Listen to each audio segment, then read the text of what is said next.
Assalomu alaykum barchaga. Xush kelibsizlar. Ismim Ubaydulla Mavtorozixov, yoshim 25 da. Namangandanman o'zim ham. Marketing sohasida 4 yilga yaqin tajribaga egaman.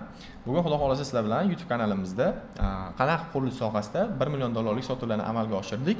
Oxirgi 15 kun ichida shu haqida bir batafsil gaplashamiz. Bugun sizlar bilan nimalar haqida gaplashamiz? Batafsilroq tushuntirib bersam, bugun xudo xolasa sizlar bilan qurilish sohasida qanday qilib 3 kunlik sotuv mobaynida $1 million sotuvlarni amalga oshirdik Namanganda turib. Bundan tashqari, Zapus texnologiyasi o'zi nima? Qanday qilib qurilish sohasida Zapus texnologiyasini qo'lladik? Auditoriya analizi, ularga mos to'g'ri kommunikatsiya va yondashuv.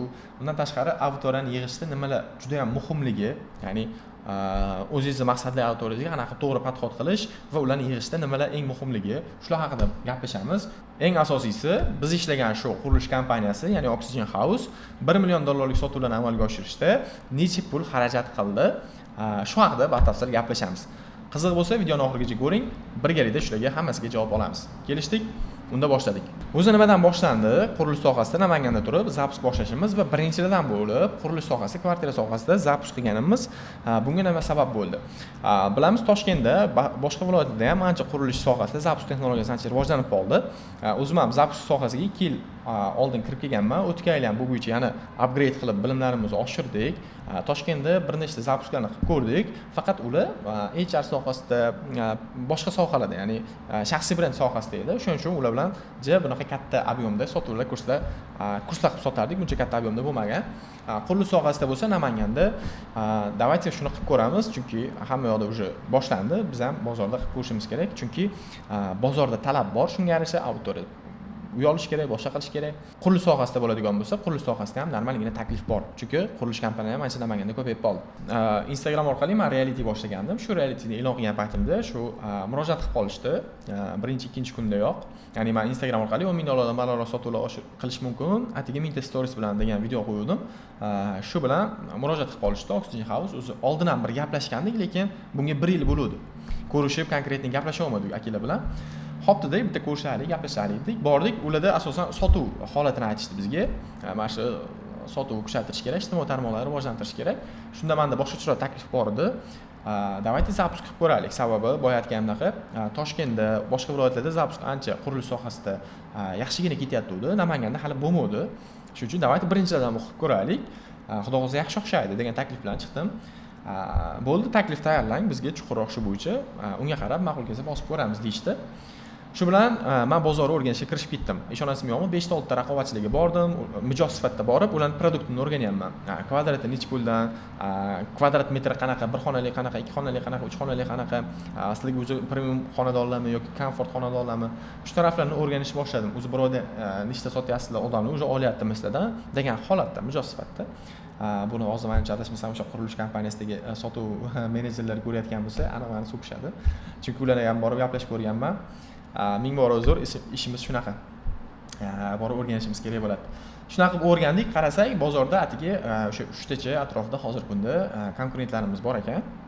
Biz bilan narxi bir xil, ular berayotgan takliflar va ulardagi o'sha premium xonadonlar o'xshashlik taraflari atiga 3 ta ekan, qolganlari sal boshqacharoq segmentda ekan. Keyin mijozlarni o'rganishni boshladim. Ya'ni mijozlarda holat qanaqa, ularda nima gap, nima so'z, ularni o'rganib kastem xulosalarini yig'dimda, keyin taklif tayyorladim Oxygenga. Aka, mana bunaqa положение ekan. Hozir buni batafsilroq keyingi qismlarda tushuntirib beraman video davomida.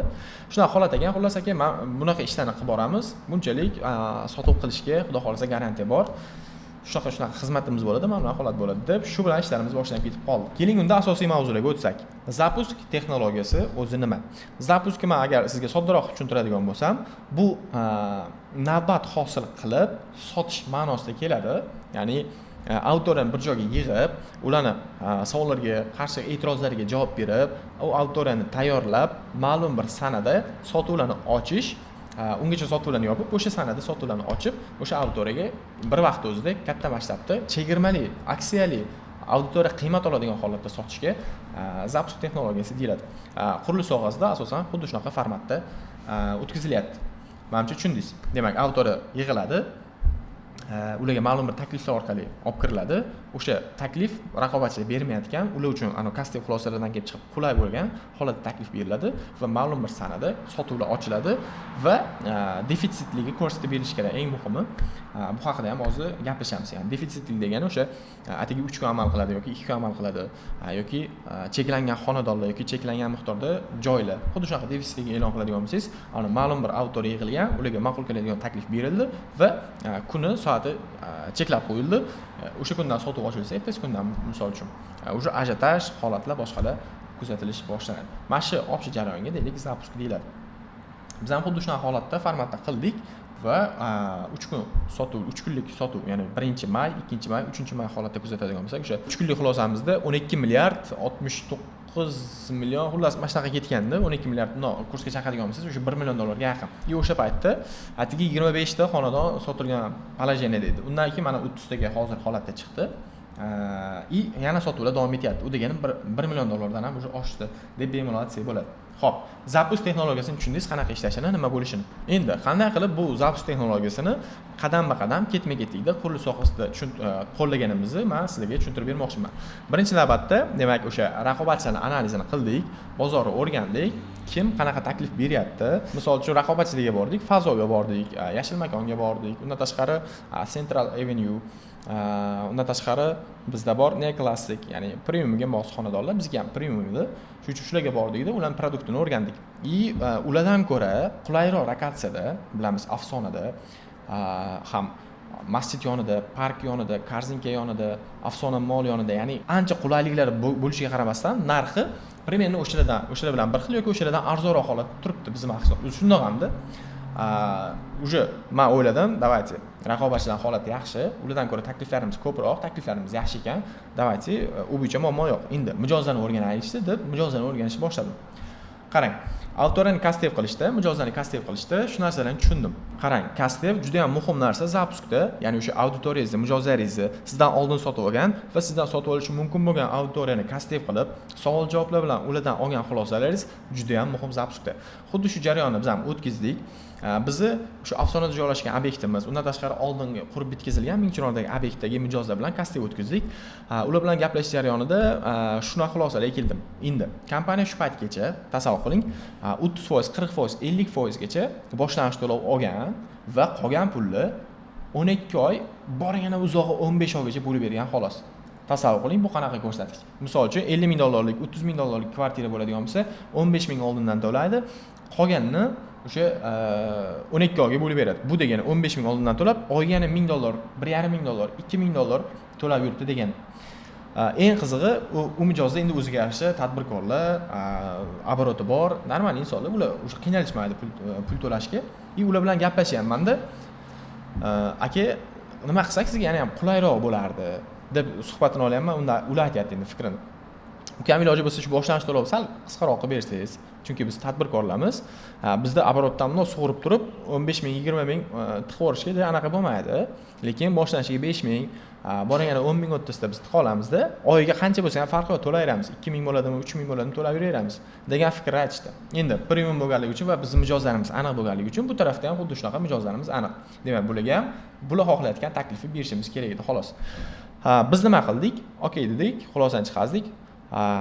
Yangi berayotgan taklifimizda atigi 20% boshlang'ich to'lov qildik. Ya'ni o'sha 5 ming va 10 ming dollarga atrofida aylanardi. Eng kichik kvartirada 5 ming, eng kattasida 10 ming, 11 ming atrofida aylanardi. Shu o'rtasida to'lov qiling va oyiga endi 15 oy emasda, o'sha 30 oygacha o'zi berdik. Tasavvur qilyapsiz, 30 oy kompaniya tarixida bo'lmagan. O'zini mijozlari uchun bu zo'r narsa edi. Chunki ular 2 mingdan, 1,5 mingdan to'lab yurgan narsalar 800 dollarga avtomatik tushib qolyapti oyma-oy. Bu tadbirkorlar uchun, o'zini mijozlari uchun bu вообще maza narsa edi. Shu narsani ishlab chiqdik, kastdan olgan asosiy xulosalarimiz va qolgani kreativlarda ishlatadigan xulosalarni oldik. Ya'ni target videolarda ishlatadigan xulosalarni oldik. Nima? Deylik, masjid yaqinligi uchun olganmi? Deylik, Afsona yaqin bo'lganligi uchun olganmi? Undan tashqari ko'p qulayliklari bor. Shunga o'xshash, ya'ni kastevda mijozlaringiz fikrlarini siz so'rab olganingizda, nima uchun mendan oldingiz deb so'rab olganingizda o'zi sizga ideyalarni berishadi. Shu xulosalarni hammasini yig'dikda target uchun, yangi auditoriya uchun xuddi shunaqa takliflar bilan chiqishi, upakovkasini qilishi boshladik. Demak, qadamma-qadam tushuntiraman. Birinchisi, shartnoma qilib oldik. undan oldin o'sha yengil bozor o'rgandik, taklif tayyorlab shartnoma qildik, kompaniya bilan keyingisi raqobatchini o'rganganmiz va ikkinchi qadamda o'sha mijozlarni o'rganyapmiz. Auditoriyani nima xohishi bor, nima og'rig'i bor, nima muammosi bor, nima istagi bor, ular nima to'sib turibdi, ular nima bizdan sotaverishga undab turibdi. Hamma ma'lumotlarni yig'dik. Keyingi qadamda olingan barcha ma'lumot xulosalardan kelib chiqib, ya'ni o'sha tadbirkor biznes egasini kutuvlaridan kelib chiqib, raqobatchilarning holatidan kelib chiqib, ular berayotgan taklifdan kelib chiqib va bu yoqda maqsadli auditoriyamizni, bizni mijozlarimizni kastev xulosalaridan kelib chiqib, demak shu zapuskimizni dekompozitsiya qilish jarayonini boshlab yubordik. Ya'ni dekompozitsiya nima degani? Qaysi kuni webinar qilamiz, qayerdan trafik tortamiz. Ya'ni Telegram kanaliga bilsanglar trafik tortib o'tkaziladi. Qayerlardan trafik tortamiz deylik, targetdan, influencerlardan, blogerlardan, Telegram kanallardan, shunga o'xshash bularni ishlab chiqiladi. Progress degan qismi bor. Buni o'tgan videoda, YouTube'dagi video darslikda tushuntirib berdim. Progress qismi qanaqa bo'ladi, qanaqa qizdirib olamiz auditoriyani. Bu masalalarni, ya'ni hamma masalalarni xullas dekompozitsiya degani hammasini ishlab chiqish. Tushundingizmi?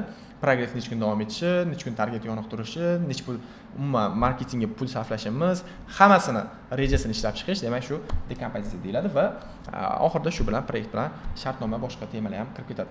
Va ya'ni o'sha dekompozitsiyani proyekt egasiga ko'rsatib berish kerak bo'ladi. Okay. Bu dekompozitsiyani qildik. 30-kunga demak biz webinar o'tkazish rejasini qildik, lekin 15-kundan уже kreativlik olishni boshladik. 5 kun syomka qildik.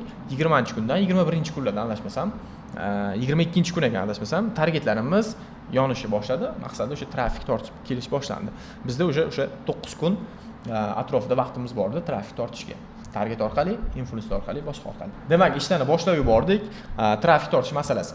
Trafik tortishda do'stlar juda ham muhim auditoriyani o'sha Telegram kanaliga yig'iladi. Auditoriyani Telegram kanaliga yig'ishda juda muhim bo'lgan faktorlarni sizlarga aytib bermoqchiman. Endi ochiqchasiga bu o'zimni case bo'lgan holatlarni sizlarga konkretni ochib bermoqchiman.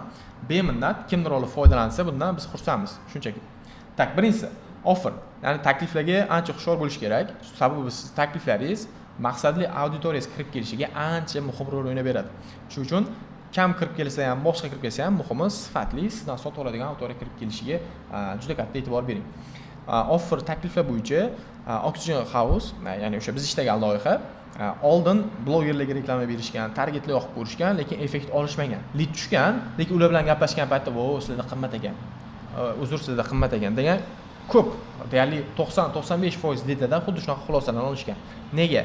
Offer taklif noto'g'ri bo'lganligi uchun, auditoriyaga noto'g'ri podxod qilishganligi uchun ham noto'g'ri auditoriya, noto'g'ri maqsadli auditoriya kirib qolgan. Tushundingizmi nima demoqchiligim? Shuning uchun offerga hushyor bo'lasiz. Shuning uchun biz bu zapuskimizda qanaqadir premiumga mos-ku biz auditoriyamiz. Qanaqadir Telegram botlarni ishlatmadik, odam qo'shtirib olmadik, qanaqadir nimadir xolodilnik nimadirlarni qo'yib o'ynab olganimiz yo'q. Nimaga? Chunki auditoriyamizga mos emasdi. Tadbirkorlar o'ziga tasavvur qiling, normal insonlar unaqa xolodilnik uchun bir-biriga qo'shib bunaqa qilib o'tirmasdi. Tushundingizmi nima demoqchiligim? Demak, bularga to'g'ri offer bersak, taklif berishimiz kerak. Ikkinchi qiladigan ishimiz target budjetni ham kutuvlardan, statistikalardan kelib chiqib turib, to'g'ri sarflashimiz, ajratishimiz kerak bo'ladi. Undan tashqari, misol uchun nima demoqchiman? O'rtacha 0.3, 0.4, 0.5 sentgacha deb hisoblaydigan bo'lsak, misol uchun o'sha 1000 ta auditoriya kirish uchun deylik $500 atrofida budjetingiz bo'lishi kerak. Demak, siz kutuvlaringiz 10 ming ta auditoriyami? Demak, siz $5000 plus minus targetga pul ajratib qo'yishingiz kerak bo'ladi. Tushundingizmi? Bundan uzilish bo'lmaslik kerak. Bu keysni ham aytib qo'yay. Misol, har kun 1000, 500 tashlash kerak emas akalar. Oldindan o'sha pulni targetga, Visa kartaga tashlab qo'yish kerak. Chunki target uzilsa, ancha vaqt topib qo'yadi.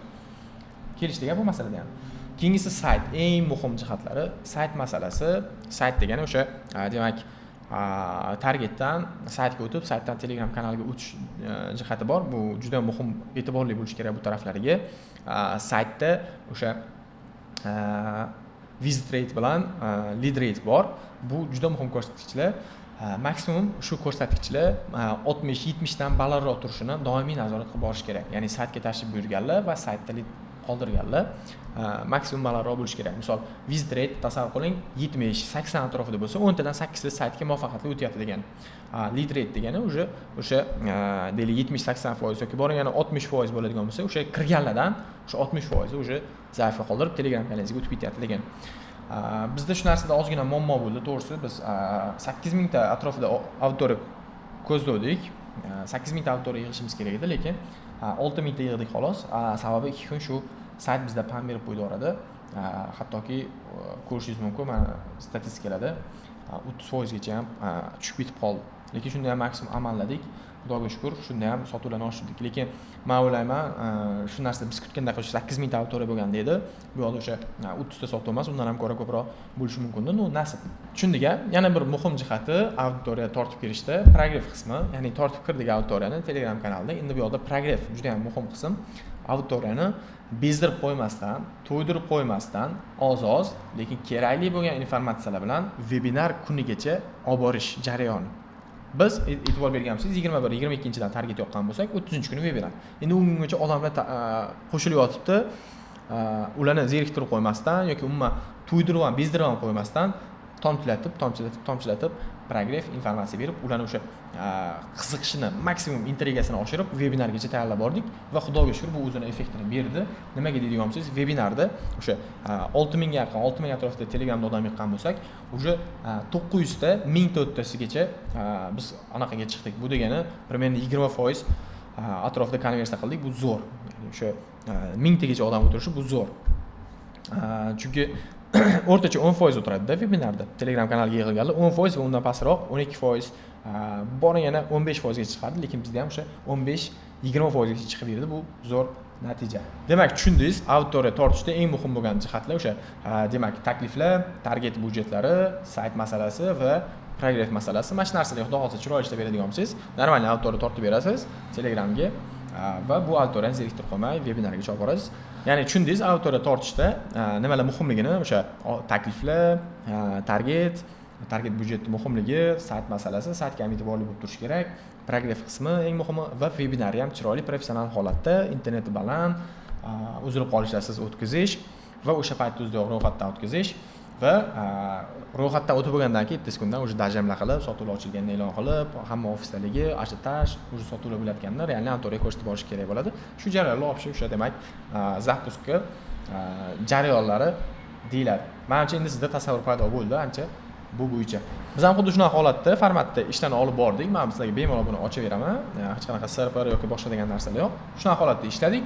Va xudoga shukr, ishonasizmi yo'qmi, webinarda o'rtacha 800 ta 1000 ta o'ttasi o'tirishgan bo'lsa, o'sha webinarning o'zidayoq 762 ta inson bo'ldi, men xonadon xarid qilmoqchiman, shu chegirmalar narxida deb ro'yxatdan o'tishdi. Birinchi kunning o'zidayoq 60 tadan ko'proq insonlar o'sha ofisga kelishdi ertalabdan, chunki juda ko'p xonadonlar ertalabda o'z masalasi hal bo'ldi bizda bitta, chunki biz sotuvlarni ertalabki 6 dan boshlab ochdik, 5:30 da kelganimizda ham o'sha odamlar navbat qilib turdi.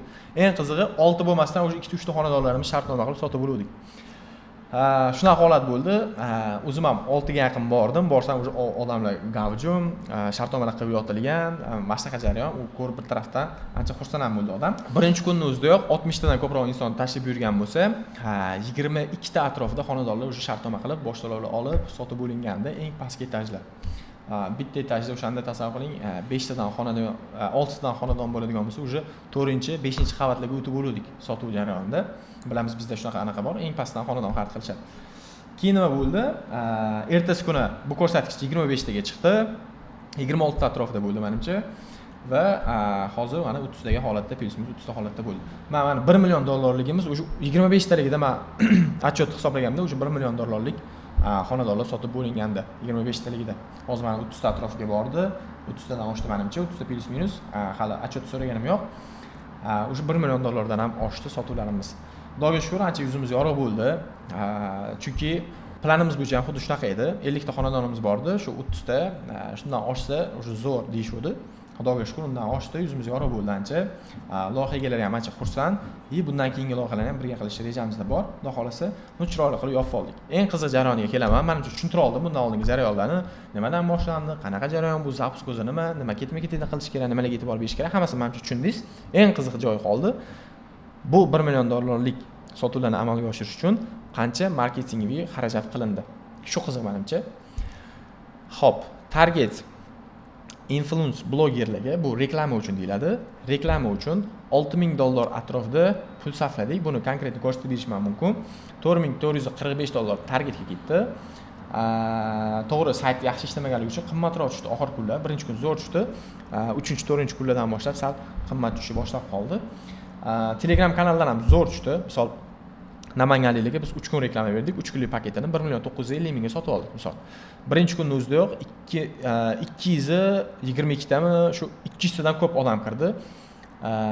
Hozir men skrinshotlarni ham ko'rsatishga harakat qilaman. Agar kanaldan chiqib ketsa, ular bilasiz, anaqasi kamayib qolar ekan. Uni ko'rsatib berishga harakat qilamiz. 200 tadan ko'p. Xullas 3 kun reklama bergan bo'lsak, 3 kunda ham 200 tadan ko'proq odam kirdi. Uje 750 ta atrofida namanganliklarning o'zidan kirdik. Bundan oldin namanganliklarga reklama berishganda boshqa kompaniyadagilar unaqa adashmasam 120 tami, 150 ta o'rtasida natija olishgan ekan xolos. Lekin bizdagi to'g'ri prograf orqali bo'lganligi uchun ham Xudoga shukr, zo'r effekt berdi, yaxshi natija bo'ldi. Xuddi o'sha lead qanaqa tushayotgan bo'lsa, bu ham xuddi shunaqa tushdi, qimmatlab ketgani yo'q. Va blogerlar kim qobilagan ishlatdik, qobil jigan ishlatdik.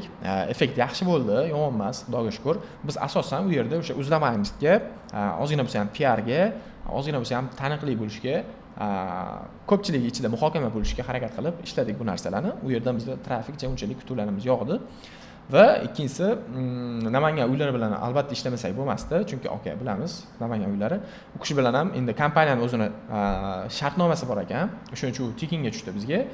Va uchinchisi Ali Muslim bilan ishladik. Endi u kishi bilan bizni to'g'risi afsonani oldi bo'lganligi uchun o'sha yerdagi muhitda atmosferani chiqarib berishimiz uchun video rolik ishladik. Buni ko'rgan bo'lsangiz kerak. O'zim ham akkauntimga yuklab, ulab qo'yganmiz. Bu o'sha yerdagi muhitda asosiyani berish uchun bu prograf qismida bizga kerak edi. Unda trafik tortish degan narsalar yo'q edi. Prograf qismida, ya'ni yig'ilgan auditoriya bor-ku. Webinardan bir kun oldin adashmasam berdik bu reklamani, video rolikni. Ya'ni muhitni his qilib, odamlar o'sha tayyor bo'lsin. Bo'ldi, men mana shu yerda yashayman. Niyat qildim deydigan holatga tayyor bo'lish uchun bu video rolik ishladik. Menimcha bu videoni hozir mijozda ko'rayotgan bo'lsa, voy ubaydillo, qanaqa qilib bizga uy sotdingmi deb so'kishayotgan bo'lishi mumkin. Yo'q, lekin yaxshi oldinglar. To'g'risini aytish kerak. Konkurentlarni ko'rsanglar, undan ko'ra qimmatroq narxga, chekka-chekkalarda ham sotib yotishibdi, lekin eng zo'r joydan, eng zo'r lokatsiyadan bu narxda oldinglar. Menimcha zo'r. Xo'p, demak tushundik. Obshi hisoblaydigan bo'lsak, demak o'sha 6000 atrofida pul ketdi. Taki $200 ga dublyaj qildirgan bo'lsak, 500 ming, 1200, 4445 bo'ladigan bo'lsa, 5650 atrofiga boribdi. O'sha chatbot madachida o'sha 6000 ga ham bormabdi. 5,5 ming, 5600 atrofiga boribdi.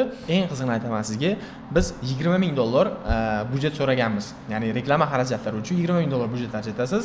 Shunga biz $1 million dan oshiq 1,5 millionga yaqin sotuvlarni amalga oshirib beramiz deb kelishgandik. Qancha bo'ladi shunda? Bir 4 dan biri 25%, 30% ga yaqin summani ishlatib shu natijani qilib beramiz. Xudoga shukr, yuzimiz yorug' qildi.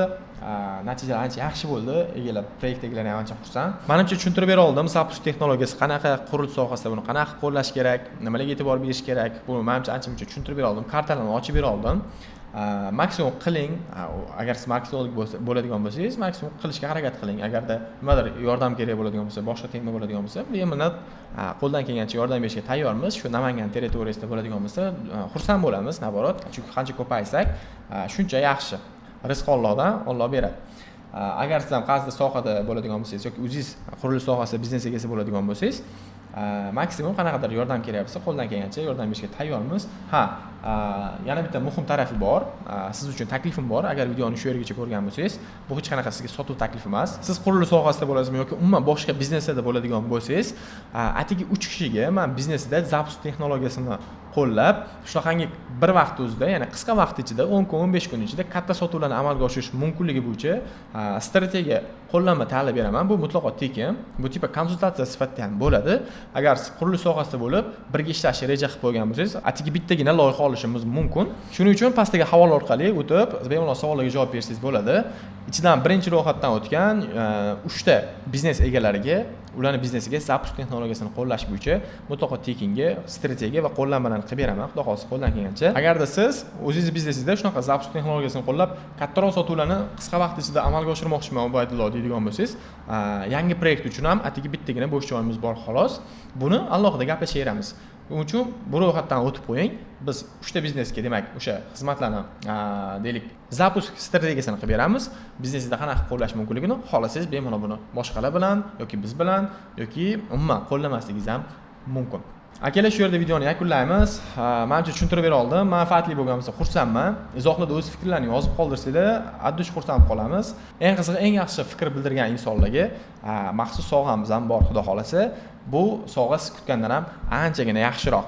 Shuning uchun izohlarni yozishga hech qachon erinmang, erinmasdan o'qib chiqamiz. Biz shu mehnatlarimizni qadrlaganingiz uchun xursand bo'lamiz.